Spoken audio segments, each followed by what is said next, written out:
When I married Ethan Cole, I thought I was living every woman's dream.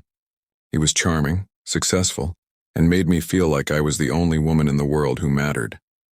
I left my job as a financial analyst because he wanted me to relax and enjoy life. We lived in a glass-walled penthouse overlooking the city, a home I thought symbolized our success. But little did I know those walls would soon reflect my loneliness more than our love. Ethan worked long hours. At first I admired his dedication, but soon the late-night meetings became too frequent. His phone always faced down, his laughter in the next room sounded rehearsed. I told myself I was overthinking. After all, Ethan was my husband, the man who promised forever. Then one day, while tidying up his home office, I saw it, a message glowing on his laptop screen. "Can't wait for tonight. I bought that perfume you like, signed Melissa." My heart froze. Melissa was his assistant, a pretty brunette who always smiled too wide when he spoke. That night, I didn't confront him.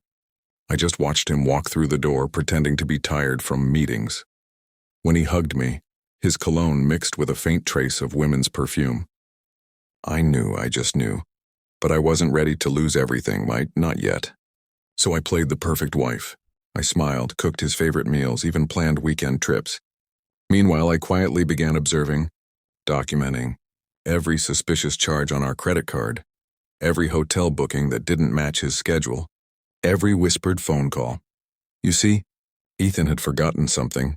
Before I was his wife, I was a financial analyst, and I still had access to all his business accounts. One evening, he came home, eyes gleaming with guilt disguised as confidence. "Claire," he began softly, "I think we need space. You deserve someone who gives you more attention." My stomach twisted. He wasn't just cheating. He was replacing me. Within a week, Melissa moved into my penthouse. My clothes, my furniture, my memories erased like I never existed. I packed my bags quietly, leaving behind the life I built but taking something much more valuable. His secrets. As I drove away into the night, my wedding ring glittered under the dashboard light. I took it off and whispered to myself, "You may have replaced me, Ethan, but you have no idea what I'm capable of." I disappeared, no calls, no trace, nothing. To the world, I had simply vanished. But behind that silence, I was building something powerful, revenge wrapped in truth. Because if Ethan wanted to play dirty, I would play smarter. And soon his world, his empire built on lies, would come crashing down, one secret at a time. Stay tuned, because in the next chapter, you'll see how a heartbroken wife turns into a mastermind who exposes everything her husband tried to hide. And trust me, karma's about to get creative. Before we move on, if you're still watching, don't forget to like this video and subscribe to Kindness Tales Live. Stories like this remind us that sometimes, walking away is just the beginning of a powerful comeback. The day I left Ethan's life, I didn't just walk away, I erased myself like I was never there. My phone number vanished, my social media disappeared, and even my friends thought I'd gone abroad for a break. But in truth, I was just a few miles away, hiding in a small apartment on the edge of the city, one that overlooked his company's headquarters. Every night, I watched that building glow with the arrogance of success. He and Melissa appeared in glossy magazines now, smiling like the world belonged to them. They called her his partner in life and business. How ironic, since every business decision they celebrated was built on lies I had once helped hide. You see, Ethan didn't just cheat on me emotionally, he cheated the law too. His company, Cole Dynamics, had secrets buried deep in financial files I used to manage. Shell companies, false donations, even money quietly moved offshore. I was the one who used to fix those books to look clean. And now, I had the proof, every transfer, every hidden account, every whisper of fraud he thought no one would find. At first, I didn't know what I wanted, revenge or closure, but every photo of him and Melissa in matching designer clothes fueled the fire. The woman who replaced me was living my life while I sat in a cheap apartment eating instant noodles and fighting back tears. So, I made a plan. I started small. I reached out to an old colleague from the finance world, someone who now worked with investigative journalists. I didn't reveal my name. I just said, "I have evidence that could expose one of the city's biggest corporate crimes." They bit the hook instantly. Meanwhile, Ethan's ego was growing faster than ever. He started hosting charity galas, appearing on business panels, and giving speeches about honesty and leadership. The hypocrisy made me sick. But it also made him careless. Every public appearance, every interview, made him more vulnerable. He didn't realize that the higher he climbed, the harder his fall would be. One night, while scrolling through online news, I saw a headline, "Ethan Cole announces new investment project." That was my moment. I sent an anonymous email to a journalist, complete with files showing exactly where his investment funds had come from. Offshore accounts, fake donors, even transactions under Melissa's name. Within days, whispers started spreading through the business world. Questions were asked, and I watched unseen as the cracks in Ethan's empire began to show. But revenge wasn't as satisfying as I expected, at least not yet. Because deep down, I still remembered the man I fell in love with. The man who used to bring me coffee in bed, who once said, "I can't win at life without you." How could that man turn into this stranger who betrayed everything we built? Then one morning I got a call from a private number. I hesitated, then answered. A woman's voice whispered, "I know what you're doing, Claire." My heart stopped. It was Melissa. For a moment I couldn't speak. "How did she find me?" She laughed softly. "You really thought you could ruin us and disappear? Ethan told me all about your little skills with numbers. You left traces, darling." I followed them. My blood ran cold. I'd underestimated her. She wasn't just a mistress, she was his accomplice. That night I packed my files and moved again. This time I wasn't just hiding. I was preparing for war. I transferred everything I had onto a secure drive and mailed copies to 2 journalists, one local, one international. If anything happened to me, Ethan's entire empire would burn. As I stared at the glowing skyline one last time, I whispered, "You both took my life. Now I'll take your legacy." And with that I vanished again, deeper, smarter, leaving no trace. Because sometimes the best revenge isn't loud or messy. It's silent.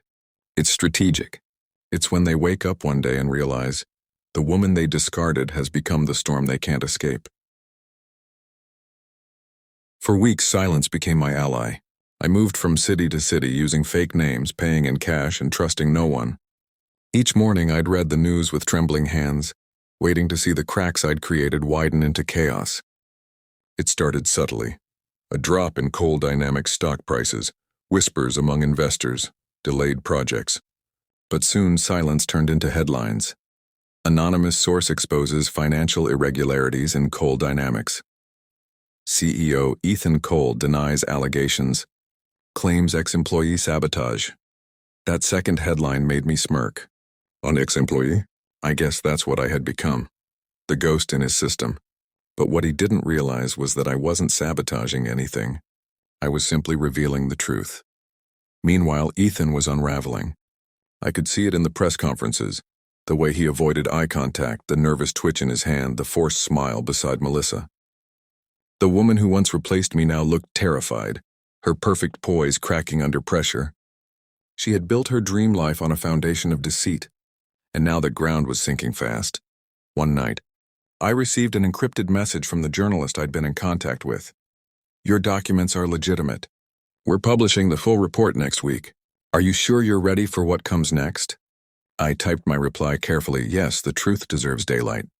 But as I hit send, I felt a knot in my chest. Because the truth wouldn't just destroy Ethan, it would expose me too. My signature appeared in some of those old transactions.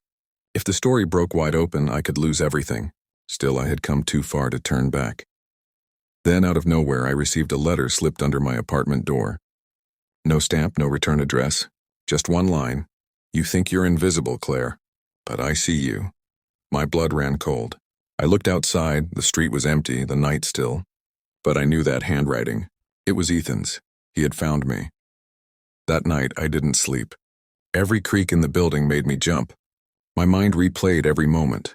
How I left, the files I took, the journalists I contacted. Somehow he must have traced something. Maybe a security camera, maybe an email. Ethan was always clever, but desperate men make mistakes. 2 days later, the storm hit. The report went public. Every secret I'd uncovered, the offshore accounts, the bribery, the fake charity donations, all splashed across every major news channel. Ethan's empire crumbled overnight. Investors pulled out. The board demanded answers. The man who once strutted across stages preaching integrity was now being escorted out of his own company in disgrace. Melissa vanished from the headlines almost immediately. Some said she fled the country. Others whispered she'd turned on Ethan, cutting a deal to save herself. Either way, their picture-perfect life was over. But my relief was short-lived. That evening, I came home to find my apartment door ajar. Inside, drawers were open, papers scattered. On the table sat my wedding photo, the one I thought I'd burned, with a note pinned to it. "You ruined me, Claire. Now I'm coming for you." My hands trembled. He wasn't defeated, he was hunting me. I called the journalist and warned them. They advised me to contact the authorities, but I couldn't. If I exposed myself fully, I'd be dragged into the scandal too. So I did the only thing I could, I ran again. But this time not out of fear, out of determination. I booked a one-way ticket to a small coastal town far away from the city, quiet, nameless, forgotten. There I began rebuilding my life under a new identity. Every day I checked the news to make sure Ethan was still under investigation. He was. His empire gone, his reputation destroyed. And yet, even in my victory, I couldn't shake the feeling that he was still watching. Because when you destroy a powerful man, you don't just take his money, you take his ego. And that's something no one gives up quietly. The sound of the waves was supposed to calm me, but even the ocean couldn't wash away the fear that followed me like a shadow. In that small coastal town, I lived as Elena Morris, a quiet woman who worked at a local bookstore. People there knew nothing about my past, nothing about Ethan, nothing about the secrets that had torn my world apart. For months, peace felt almost possible. I learned to smile again, to breathe without checking over my shoulder. But one evening, while closing the shop, I noticed a black car parked across the street. It wasn't one of the locals, and too polished, too still. The next day it was there again. My hands began to shake each time I locked the door. I told myself it was paranoia, yet deep inside I knew he had found me again. That night I opened my old laptop and searched his name. Ethan Cole had disappeared from the public eye after the scandal. No charges had been filed yet, but his assets were frozen, his company dismantled. According to one article, he was under investigation but location unknown. That was enough to chill my blood. Then a week later, I received a small brown envelope at the bookstore. Inside was a single USB drive and a handwritten note. "You took my life, Claire. Let's see how you like it when yours burns too." I felt the air leave my lungs. Against my better judgment, I plugged the drive into my laptop. There they were. Pictures of me at my new job, my apartment, even my morning walks along the beach. Each one time-stamped. He wasn't guessing where I was. He knew. For the first time since leaving, I was truly afraid. I packed a small bag that night and checked into a motel on the edge of town. I didn't tell anyone. I didn't even leave a note for my boss. I just vanished again. But running wasn't enough anymore. I couldn't keep living in fear. So I made a decision.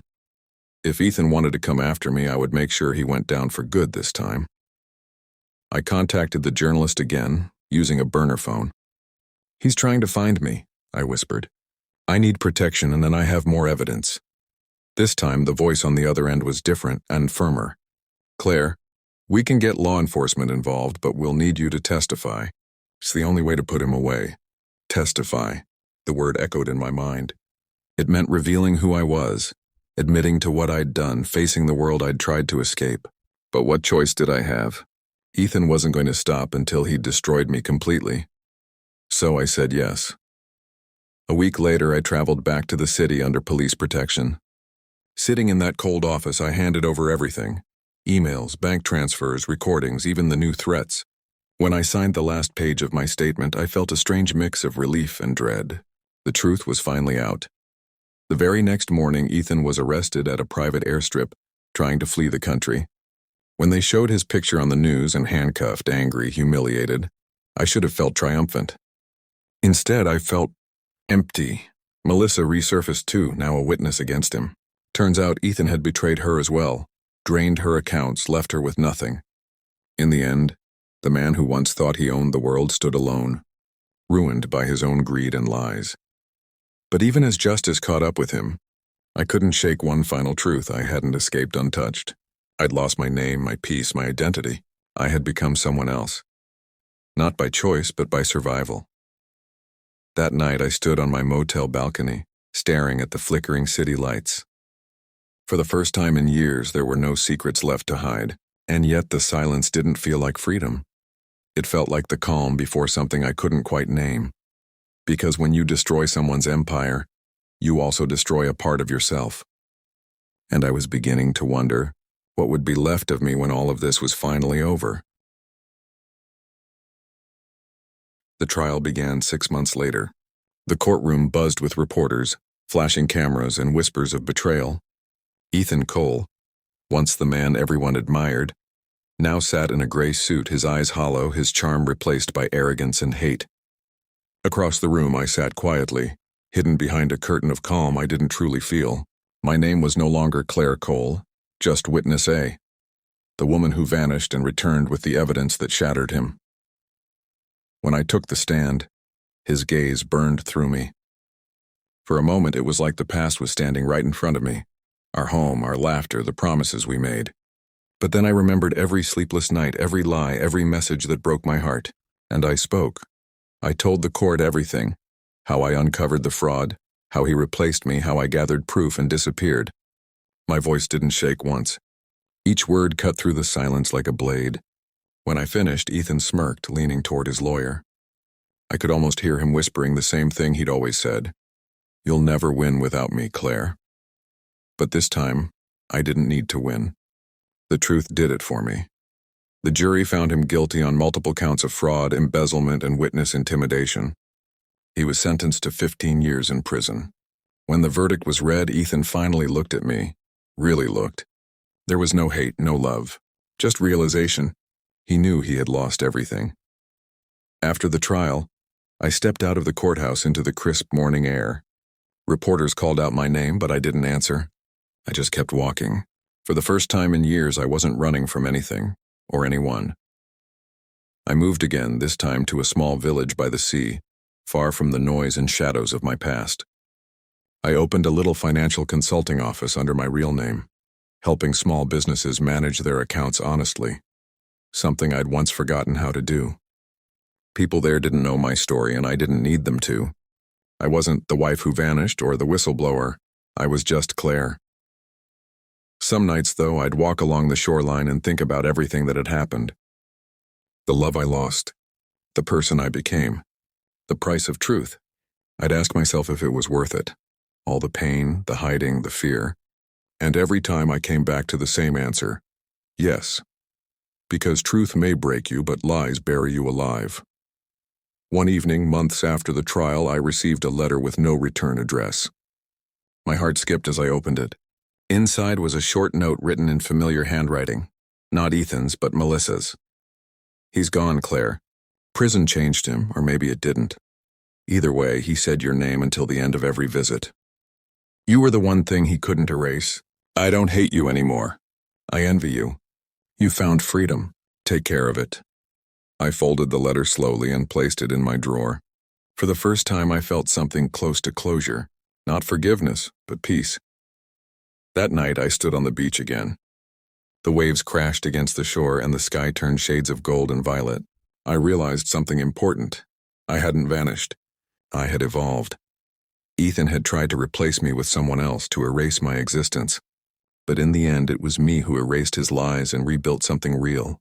A life founded not on wealth or revenge, but on truth and self-worth.